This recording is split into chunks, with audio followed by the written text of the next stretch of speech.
Associated Press called the election yesterday for Hillary Clinton.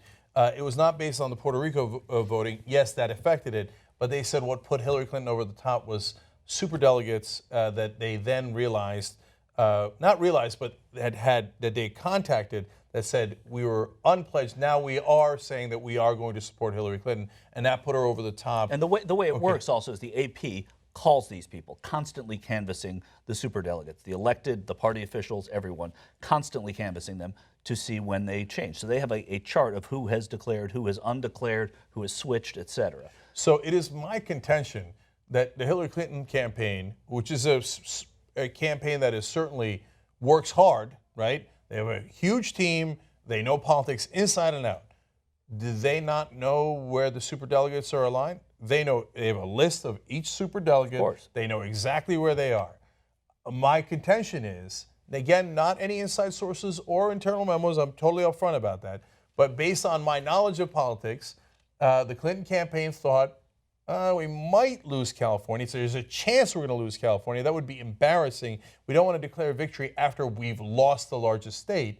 Let's call up the superdelegates that we knew were going to back us, pressure them to confirm to the AP. Then the AP, somewhat unwittingly, complicit in that political machination, goes, oh, look at that. Those 2, 5, 10, they never clarified, superdelegates have come in and now said, yes, I'm supporting Hillary Clinton, and that puts her over the top the day before the California voting. What a nice coincidence. But it's not a good coincidence for her. I mean, looking at the campaigns objectively, it could work either way. I mean, I can't predict whether or not it's good for Clinton or good for Sanders that this came out yesterday. A lot of people would say it's terrible for Clinton because, oh, she's won. I'm not going to go across town. The way John was saying, why are people voting for Donald Trump? 9,500 people went to vote for Donald. He's unopposed. If they think she's won already, you know how hard it is to get people out? Old people well, it's not the especially same, out. though, because it's Sanders would still be running. No, I know. It's right. Sanders would still be running. There's still, you're right. It's a little different. But I'm talking about we're talking about an older skew of voters here.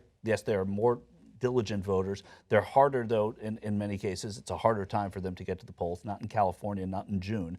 But I'm just saying, in theory, in political theory here, you never want to get ahead of that and risk at all your supporters not coming out. Though you make a good argument, and it's also a great point that if you're in the Clinton campaign, you think you're going to lose California, you think, whoa, maybe we want to get ahead with good news. This is not the way to do that, though, and nobody in campaigns would do that. Well, no, not nobody in campaigns would do that. I mean, let me give a second reason why they might do it. This way, if they lose California, they go, oh, we didn't really lose it. We'd already won. That's why our guys didn't show up. So us losing California doesn't mean anything. By the way, now that I will guarantee, if they lose California tonight, there will be a Clinton surrogate on TV immediately saying, oh, no, that doesn't count. We had already won. That's why our side didn't show up. So that's meaningless that Sanders won California. I got tweeted that by a few of our fans. Yeah, so those 2 points combined and Clinton's, like, for sure they will say that. For sure they will say that. Yeah. And Clinton's drive to, like, it's over.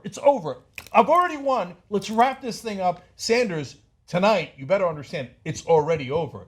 I think those combination of things blinded them to the fact that, in fact, it would hurt them, especially because now there's a perception among Sanders supporters that you needlessly won this with anonymous superdelegates, not even letting us vote in California, which looks terrible for Clinton people, but I don't think that's how they perceived it.